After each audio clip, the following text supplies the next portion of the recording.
Hello, my name is Ann Nelson. I'm the Assistant Dean with the College of Business here at Cleveland State University. And today I'm happy to introduce Terry Malone.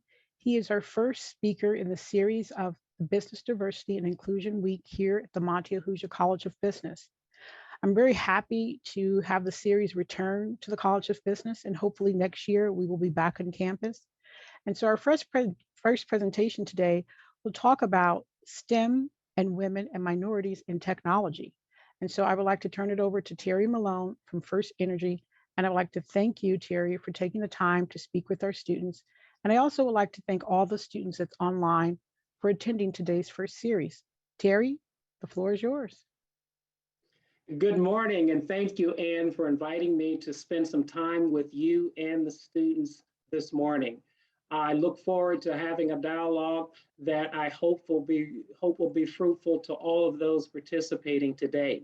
Like you indicated, I'm here to talk a little bit about STEM, in particular women and minorities as far as technology is concerned, and to talk to some of the deficiencies that we have in that area, and also to put out a call to action for all of those who are stakeholders and are improving in this particular area. So with that, we'll go ahead and get started with our conversation this morning. The first thing that I want to do is just take a minute to introduce myself to the audience. I'm Terry Malone. I'm with FirstEnergy, and one of the things that I used to be very, very proud of is to talk about how long I've been with FirstEnergy. So the more years that I accumulate, I'm less apt to talk about those years, but I've been with FirstEnergy for 38 years now. And I'm a practicing STEM professional. I started my career with FirstEnergy as an electrical engineering, a graduate out of The Ohio State University. For many years, I had the opportunity to practice my craft of electrical engineering. I've had the opportunity to lead teams of engineers and scientists on a lot of very incredible projects over my career. Throughout my career, I spent quite a bit of time talking to folks outside of FirstEnergy, students, about the rewards and the joy that I get out of being a STEM professional and the need to drive more talent into the talent pipeline when it comes to engineering, science, technology, and math. And in doing that, I found myself spending more and more and more time doing that aspect of my job and less time as a STEM professional. And with that, I transitioned into a role where I spend 100% of my time at this point in my career recruiting for STEM talent into FirstEnergy. I'm also a part of the Diversity, Equity, and Inclusion organization at FirstEnergy, working to drive a culture not only at FirstEnergy, but across our communities that value diversity, inclusion, and equity. So I'm really at a point in my career where I really enjoy the work that I'm doing right now. I will tell you, I'm a strong advocate for everything STEM. If you want to sit and talk about science, technology, engineering, and math, then you have my attention. Very strong advocate. I sit on a number of boards that's really driving STEM across our industry. I'm a member of the Northeast Ohio Science and Engineering Fair Board. I'm a member of the All-Akron Student Engineering Organization. I'm on the Business Advisory Council for STEM High School in Akron and a number of other organizations that are key drivers behind the work in this particular area. I'm also a strong believer when it comes to hard work and team success. Whether it's in the locker room, the board room, or the control room, there's nothing like a team celebrating an accomplishment. One of the things I did mention was that I attended The Ohio State University, and at Ohio State, I was an athlete. And in doing so, I got a great appreciation for being able to turn hard work into success and to enjoy that success with the team. So I say all of the things that I've said so far because all of these things shape my opinion when it comes to where we are with minorities, women in the STEM field, and what the root causes are for some of the deficiencies that we have and what some of the solutions are for us to move forward. So the first thing that I'll talk about, why STEM matters. And I think everyone understands that there's been a tremendous push for making sure the pipeline of STEM talent is flowing and flowing far into the future. So why should it matter? If you look at any society, and the success of that society really depends on three things: that society's ability to drive a strong economy. And when you start talking about where our economy is driven from, and then STEM comes to the forefront. A lot of the jobs that we drive, a lot of the accomplishments that we achieve as a society is rooted in STEM. Economic growth is driven by STEM. And that whole situation is even amplified by the global economy that we're in right now and the competition that we face from around the globe when it comes to economics driven by technology. The other thing is health. One of the things that we're doing right now is this particular event is virtual. And part of the reasons is the recent pandemic that we are experiencing. And that pandemic is about health and technology, science, engineering, math, all play a role in our moving ourselves forward from a health perspective. What's the next pandemic that we will face? Are we prepared to move through those particular challenges in a way that would benefit us as a society? So health is important and STEM matters in that particular area. And then you start talking about safety, one's military might, our ability to peacefully protect ourselves. Those type of things are all driven through STEM. Automobile safety, safety in all of the things that we do. STEM has an impact on our ability to do well in those particular areas. So if you say why STEM matters, it's economics, it's health, and it's safety. And that is really the determining factors behind the success of any society.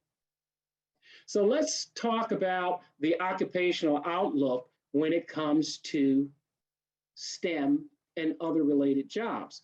So if you take a look at the Bureau of Labor Statistics, for example, between 2020 and 2030, they're predicting tremendous growth. And in particular, in the STEM area, that growth is predicted to be 10.5, nearly 11% in the STEM area. What does that mean as far as our ability to meet those particular demands? So the growth is there. We're seeing it. We've been talking about STEM and the growth of STEM jobs for years now. And I personally don't believe we're exactly where we should be today. And we're going to talk about during this particular session how we can all contribute to getting to where we need to be so that we can meet some of these demands. So if we look at the job market and the impacts that it will have, particularly in the STEM arena, we're looking at adding 1 million new STEM jobs by 2030. This is on top of the 10 million STEM-related jobs that exist today, taking us to over 11 million jobs by 2030 in the STEM arena. And this is something that's being projected by the Bureau of Labor Statistics. And there are some that say there will be 3.5 million jobs to fill by 2025. And will we as an society be able to fill those critical jobs? Because we've already talked about why STEM matters. Now we're looking at where we are with being able to fulfill the needs.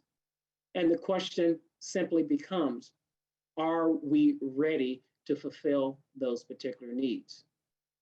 And you can take a look at a lot of things that's published about our inability to fill these jobs. We will have so many vacancies. And whether you look at those numbers on the bottom end or the top end, the range for error still indicates that there is an issue. There is an issue. And being a part of the solution and identifying the root cause of this deficiency is the starting point for us getting to that eventual solution to this particular challenge.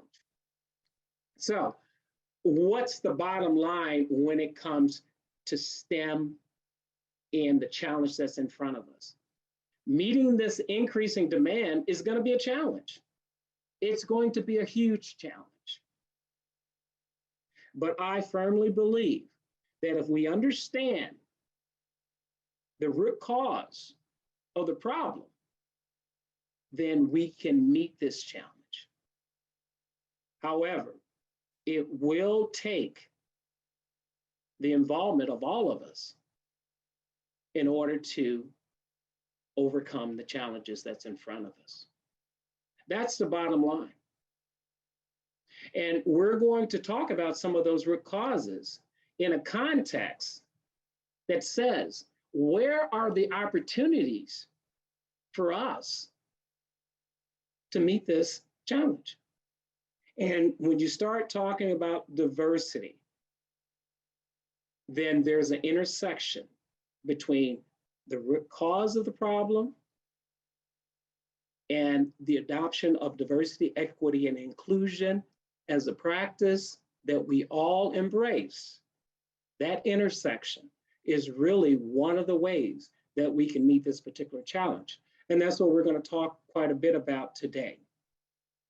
And I mentioned that I was at FirstEnergy, have been for 38 years now in a variety of roles. Probably 10, 15 years into my career at FirstEnergy, I was given the opportunity to get involved with the engineering project that was quite critical to the company. It had a lot to do with environmental concerns and FirstEnergy meeting regulatory requirements. And I was assigned to this project along with two other gentlemen. Me, I was born in rural Alabama. I moved to the Cleveland area as an elementary age student. I moved into an area in Cleveland that was in the inner city. So my view of life was shaped by my environment. Another gentleman that was on the team was a biker. He was a white gentleman. He was a Vietnam vet. And he grew up in an area where his exposure to, let's say, the plentiful was not what it was for others. So his lived experiences gave him a different view on life. And then the third member of our team, another gentleman, grew up in a suburban area, quite affluent, shaping his view of life. When we were put on this project together, one of the things that got us through that project successfully was leveraging those shared objectives and depending on our different views and perspectives in life and how to get things done, driven by our different environments. It was critical. I remember the completion of that project. It was on a cold day in October. There was no one around other than the three of us. We left the facility in which we were wrapping up the last piece of work right before midnight. It was rainy, it was cold, and it was the three of us in the parking lot. There was no fanfare, no one there to give us pats on the back for meeting our goal.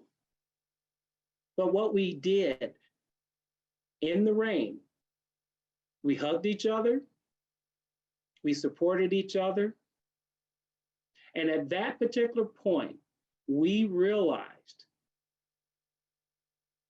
it was our differences applied to a shared objective that drove us to success. I'm still involved with these individuals today. We continue to go through life events and to comfort each other on a day-to-day basis, even to this day. And again, it was the differences applied towards a shared objective that drove success.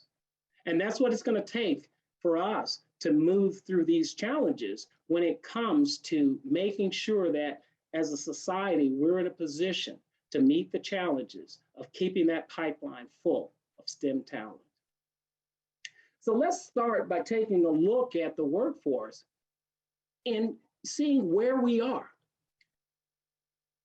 Being a STEM professional, being an engineer, the first place that you typically start is doing a root analysis of the problem, looking at the state of where you are today. And if we look at our race and ethnicity as it applies to the STEM workforce, the numbers are telling. 67% is white, 13% Asian, 9% Black, and 8% Hispanic, and another 3% from other mixed race categories. The important thing, you look at the populations and you look at how many folks from those populations are actually represented in the STEM field, then we wind up having a disparity. And I see this disparity as an opportunity for us to help remedy the challenges that we face with the demand for STEM talent going into the future. There is bandwidth there to do better. And that's an important thing to realize. Where do we have opportunity? And if you look at the minorities in this country, their representation from a population standpoint and their existence in the STEM work field tells us there's a gap, and where there's a gap, there's an opportunity. So the first part of solving this is to recognize that and to put yourself in a position to leverage that gap. You can look at the same thing from a female perspective in the STEM field. Where do we have strong representations? Where do we have deficiencies? Now, I'm showing a lot of the physical sciences here, the engineering, the computer area, the math, because those are areas where we do have opportunity. If you look at the healthcare field, we have an abundance of representation from a female perspective. But again, in our getting to a solution, we need to find the gaps and to leverage the opportunity that exists in the gaps. So as you see here, when it comes to engineering, women only represent 15% of that workforce. They're receiving 22% of the bachelor degrees. And the list goes on as far as where those deficiencies actually exist. And you look at the rest of the workforce, women represent a large swath of professionals. However, in these particular areas, there's work to be done in order to capture the opportunity that exists in the gaps. And again, you can do research and find numbers all over the place. But if you take the high end of the spectrum and the low end of the spectrum, you still have opportunity even within the air that might be between those two ends. So how do we get to where we are today? What are those things that's really driving these gaps? And there are many opinions out there as far as what are those things that's driving the gap. And I believe that those things fall into two broad categories. It's our branding and it's our thoughts and paradigm around how we educate in this particular arena. Those two things, I believe, has put us in a position where we now face a challenge. And again, as STEM professionals, one of the things that we do our analysis. And this is a part of that effort. One of the things that we do from a branding perspective, how we portray STEM careers, I think there's opportunity for improvement there. Back in the day when I was in school, there was almost a negative branding in the student's mind when it came to certain types of careers or certain strengths that they possessed. Even today, I know people in the middle school, high school age groups that hide the fact that they're good in math. It's not cool to be a science geek, so to speak. That all comes down to how we portray those careers. And that's a branding issue that can be solved. Another area when it comes to branding is limiting our target audience. When we're trying to move the needle when it comes to keeping that pipeline full of STEM talent, we need to broaden the audience in which we're exercising our influence. You can't just talk to those who will eventually become the engineers and the mathematicians. You have to also talk to those who influence those to become engineers. Don't just target the students, target the parents, target the educators, target the influencers, because these are folks that will help drive the brand. We have no problem using influencers when it comes to a lot of our social media branding and marketing. We can take a cue from that arena and use influencers to move the needle when it comes to branding for this particular pipeline. The lack of competitiveness with other careers. Let's face it, it's a lot more appealing to say, I'm a performer, I'm an athlete, than to say, oh, I'm a mathematician, I'm an engineer. We need to be more competitive. We need to make sure that we're competing for our share of talent amongst these students. And this comes from my sports background. You have to compete. It's not going to just come to you. So branding is about competing for a limited number of resources. And I don't think we look at it that way. The other thing that we need to do is increase the exposure. I can believe that I can become an engineer if I see an engineer that looks like me. I believe that I can become an engineer if I see someone that started where I started. It's that type of exposure that's needed from a branding perspective that will drive more talent into the pipeline.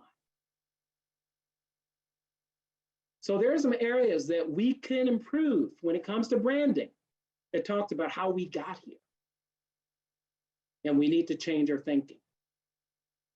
From an education perspective, we've always known that there's disparate access to resources and technology. And when I say resources and technology, I'm not just talking about resources in the classroom to teach, but I'm talking about resources for everyone to allow them to be the best version of themselves when it comes to being a student and being successful in a challenging career. If I'm a student in a classroom, if my biggest concern is where my next meal is coming from, then I can't focus on these tough curriculums that's required to drive success in these areas. And don't get me wrong, there are resource needs for the classrooms. More teachers to motivate, more technology in the classroom to teach and inspire, but resources across the board. In some of the areas where we're underrepresented in the STEM field, is it a coincidence that we're also seeing in those same demographics, poverty and other issues that impacts my ability to be the best version of myself as I'm pursuing a challenging career? Those things matter. But borrowing upon my athletic background, that's not an excuse, but it's something that needs to be recognized. And then getting away from the tradition of limiting education to the traditional classroom. And what I mean there is, in order for us to make education relevant to occupation, we have to get the business community,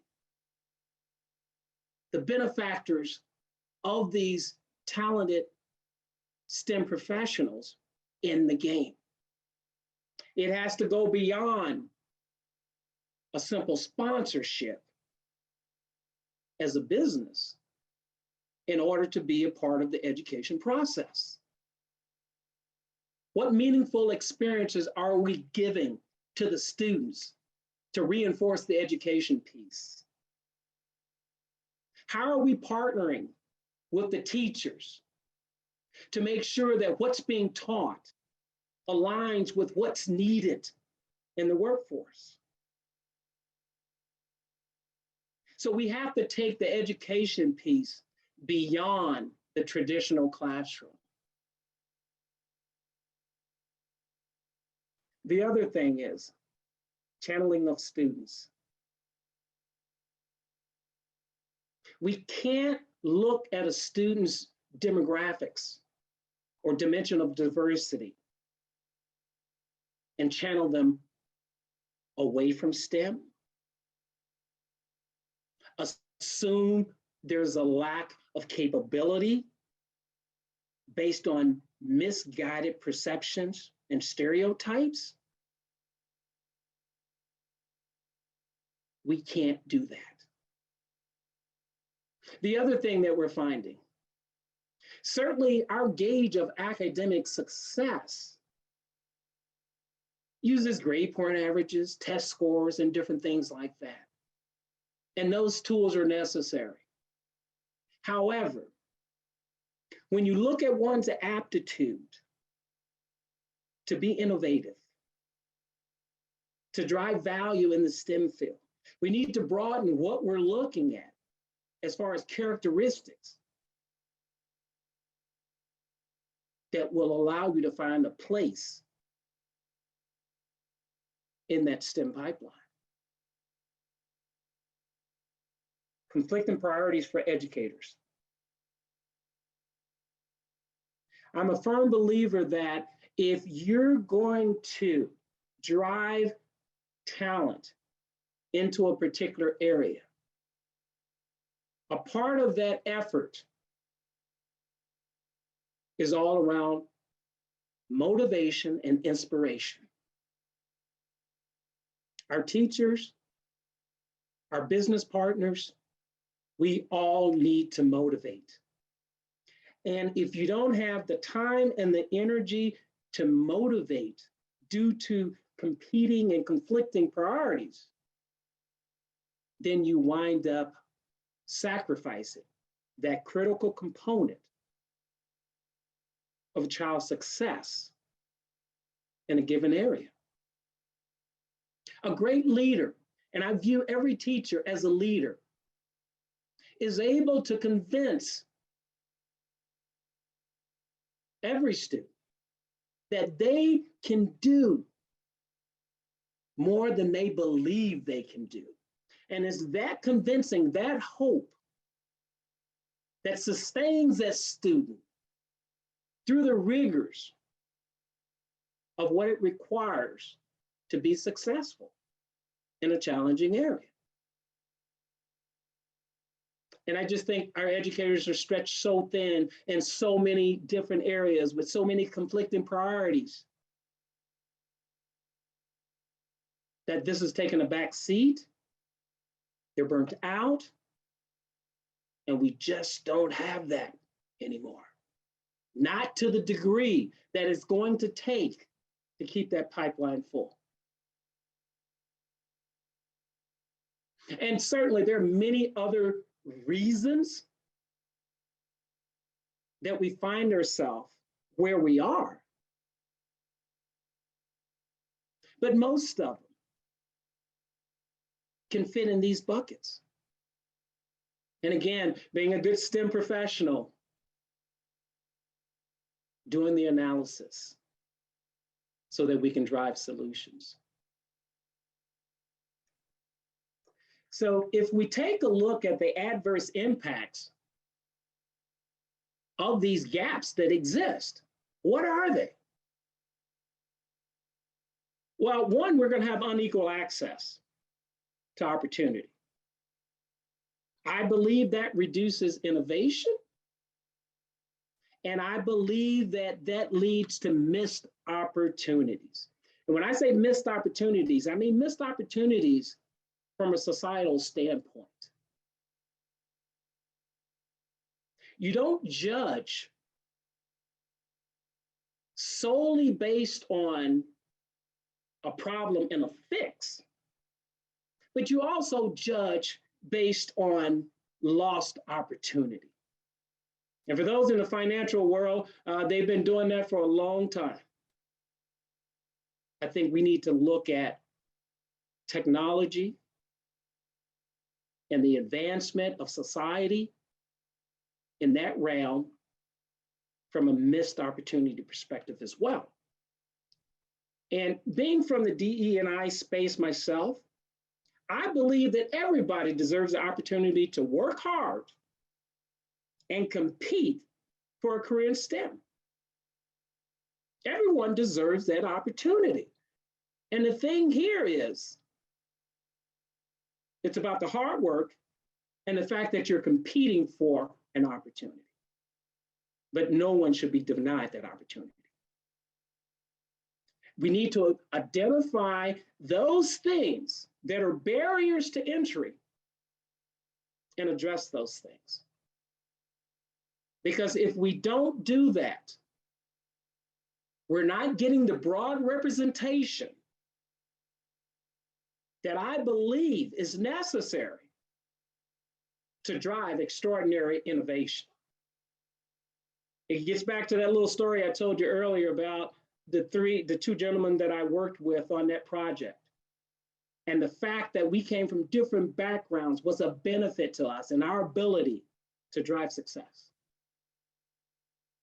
When it comes to innovation, the lens that we see the world through allows us to come up with novel ideas and solutions.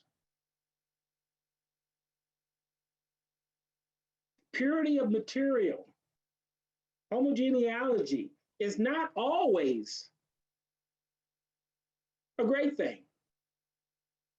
Having differences allow you to see solutions that otherwise might not be visible. And I firmly believe that a lack of diversity of thought impacts our level of innovation. And diversity of thought is directly driven by your lived experiences, which is closely tied to your culture, where you're from, all of these things. And then we talk about missed opportunities. I've been in the game for a long time, and I've always said when I first started having an interest in science and technology, engineering and math, I wanted to solve all of the world's problems, solve world hunger, colonize planets light years away. I had these dreams. I realize now that I might not personally be able to fulfill those things, but those dreams have not gone away. But those dreams have manifested itself into an approach where if I do my part in keeping this pipeline full of talent, then those things will happen. And that can be my contribution to colonizing that planet, curing disease, making sure no one goes hungry. So you have to always seek excellence and go beyond where we are today. Broaden your vision of possibility. But you can't do these things at the level and with the efficiency that's needed if you don't have that innovation that you're lacking because of the lack of diversity. It matters. So I'm going to flash some things on the screen here. And, maybe in the chat, you guys can throw in what you think this stuff means. So I'll start popping some things on the screen. Cleveland, Ohio, Augusta, Georgia, Newport News, Detroit, Michigan, Santo Domingo, Saginaw, Beechwood, Huber Heights, Pine Island, and the list goes on.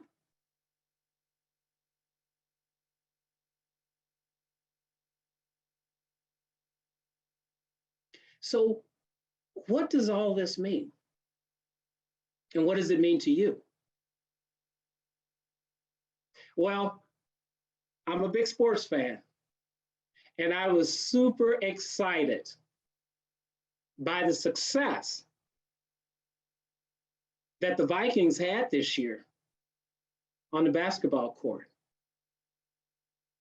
And all of these different locations is where the roster of that team is actually from. As you can see here, there's great diversity. If we limit ourselves to narrow dimensions of diversity, it has an impact on our ability to be successful. When we speak of diversity, what that is really driving is the opportunity for you to get the best talent available.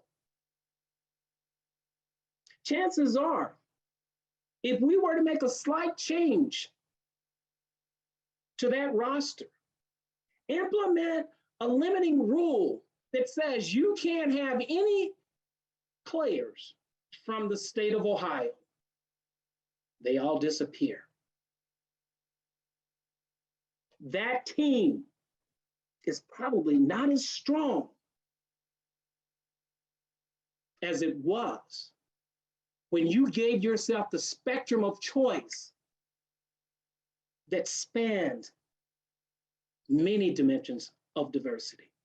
And again, this example talks about geographical diversity, but it applies in every sense of diversity. So just an example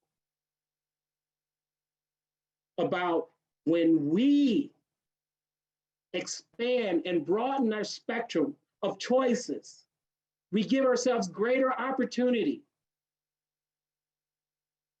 to have the top talent. So with all of that being said, how do you make a difference? What are the things that we can do? And this is the call that I put out to all of you guys. I ask you, challenge, advocate, learn, and lead. So what does that mean? Well, when it comes to challenges, you need to face that challenge, whether it's a barrier of entry, whether it's a lack of examples that you can follow. Face those challenges, educate yourself, and find a path.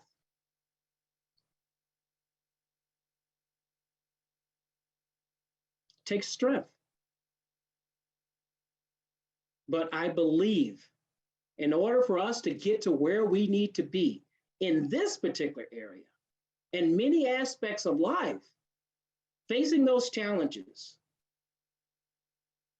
is critically important. So ask yourself, how can I face the challenges that are in front of me, whether they're personal challenges that might be preventing me from pursuing an opportunity in STEM, or whether it's a challenge that you see in an infrastructure in which you operate. How do I find a way? Don't accept the barriers to access. Challenge the status quo. Change never comes about when the attitude is, that's okay. So think about the challenge piece of this. Advocate. Be a voice within the circle of your influence. Whether that's with your family, your community, at work, your academic setting, be a voice, be an advocate for the importance of keeping that pipeline full, the criticality of addressing the barriers that exist. You need to be an advocate. And an advocate is not just someone who's pursuing a STEM career. An advocate can be someone that believes in the value of a STEM career. Drive change through the political process. If you take a look at the docket for our lawmakers in Washington. There are a ton of legislation proposed and passed, proposed and rejected. Many impact our ability to meet our STEM challenge. Quite often, we'll look at our political process and we won't tie it to some of the things associated with STEM, but it's critically important. Ask that candidate, where do you stand on STEM? Where do you stand on equality when it comes to pay for STEM professionals? Because one of the things that we'll find that's hurting us, the pay gap between male and female. It exists across a lot of areas. And it exists in the STEM field as well. Learn. Learn how your choices impact STEM. We talked about the political process. When you're electing a school board, how is that impacting my school system STEM program? When you're making policy and procedure changes, how are those changes impacting my ability to drive and recruit and to advance in this arena? There are ties. Realize we don't all implement, but we're all impacted by STEM. I'm not sitting here telling you that every person is going to go into the STEM field. But what I am telling you, we're all impacted by those who go or don't go into the STEM field.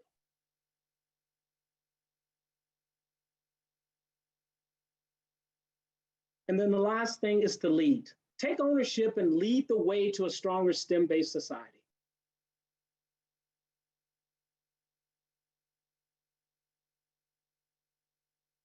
All of these things is a call to each of us.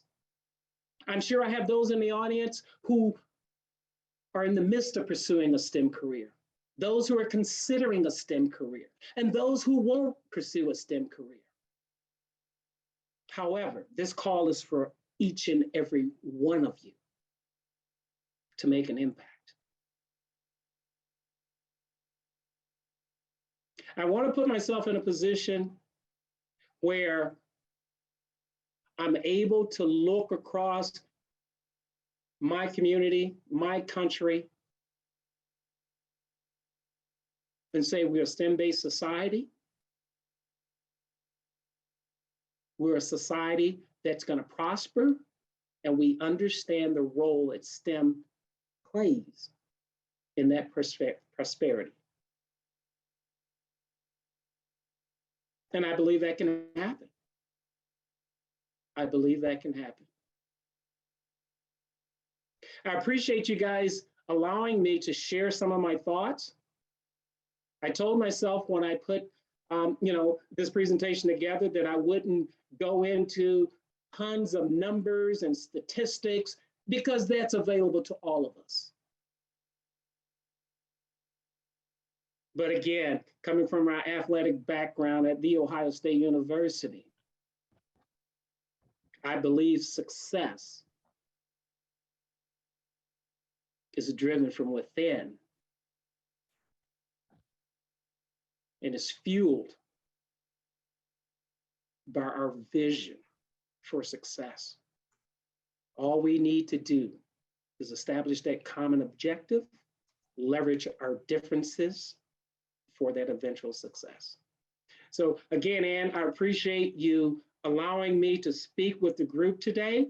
And if there are any questions that you guys have, I can certainly attempt to answer those. If not, I can certainly commit to getting information to you as needed to help the cause. Well, I have two questions, Terry. So my first question would be, Can you talk a little bit about what First Energy has done to try to increase more minority and female talent in the technology space? And then question two would be if you could just briefly touch on how important information systems really is to the STEM sector, because here at Cleveland State, often information system is kind of lost in that bubble of STEM. So if you could please address those two. Great question. And now, one of the things I'll tell you from a FirstEnergy perspective, we're vested in making sure that the communities that we serve are represented in our workforce. We have work to do in that area, like many organizations. And one of the things that we've done specifically to drive talent into the STEM areas, we've created what we've called the FirstEnergy Ambassador Network. That's an organization that's made up of 400 employees that's been assigned to multiple talent streams, Cleveland State being one of them, to partner with them, to do our share of that education process that we talked about by implementing joint programming with those partners, to expose opportunities within our industry, to provide support from practicing STEM professionals to those aspiring to get into the field. That's one of the unique things that we've done as an organization. And these 400 employees, they're led by 22 executive level employees to align strategically with our external partners to solve this problem. Not only for FirstEnergy, our industry, but for the STEM occupation in general. So that's just one example. And certainly we do all of the normal stuff, the career fairs, the co-op and intern opportunities. We do all of those things, but we have a saying at FirstEnergy that we're impressing upon our ambassadors, go beyond the career fair. And I believe that's what it's going to take, and we're committed to that at FirstEnergy. The other thing that you mentioned, we talked about the growth within the STEM occupation being about 10.5, 11% by 2030. That is not representative, however, of some of the areas where there are huge spikes. And within the computer industry, the IT area, cybersecurity, data, the growth is tremendous. And that's one of the areas where we have a lack of representation, say from the female population, that we have to address. We have to get to the point where we have our daughters doing data. And that message needs to be driven. And there's a tremendous need and a tremendous shortage there. You know, we talked about why STEM matters, and one of the things that I mentioned was safety, security. The threat of cyber intrusion has never loomed larger. And the growth in that area is tremendous. And I believe going into the future, and even now, our biggest asset is our data. And we need professionals to turn data into information that can drive action. That's all within that IT, that computer realm, where we desperately need to make sure we keep that pipeline full. And a part of that solution is within the female population. Well, Terry, I hope that helps, Ann. No, absolutely no, exactly the type of information I was looking for, and I think will be very helpful for our guests on the series call today. I don't see any other questions. I do know it's 12:28, and we do have classes that begin at 12:30, so our students are probably ready to return to their studies. Terry, I thank you so much for your time, your energy, your knowledge, your passion, and more importantly, you're willing to continue to help us solve these issues that impact our world and our society. And I will tell you, just from a personal note, I really enjoyed how you tied in STEM beyond, as you said, data and numbers, because many times individuals don't think about how STEM and technology around us impacts not only the economy, our health. It was really, really a different point of view that I hope the students on the call really understood. I also know that our college marketing manager has actually recorded this particular session and will be up on our Facebook page as well as many of our other social platforms, so students can enjoy the time to review today's series beyond, our 11:30 to 12:30 live time. So Terry, again, I thank you and FirstEnergy. I look forward to continuing to working with you and FirstEnergy to help our students here in the College of Business and Cleveland State regarding developing more STEM action and to continue to grow. Thank you very much, Ann. And we look forward to our continued partnership, and we will meet the challenge. Thank you so much.